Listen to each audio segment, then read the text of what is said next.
if you want to check voicemail messages on a Samsung Galaxy S26, first of all, we're gonna open the phone app.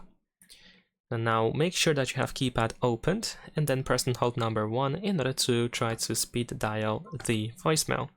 You should be able to listen to all the messages that someone might have left you. And in case you press and hold number 1 and nothing happens, you cannot speed dial the voicemail like that. You can check voicemail number in the settings. So we're gonna tap on these 3 dots here in the upper right corner and go to settings.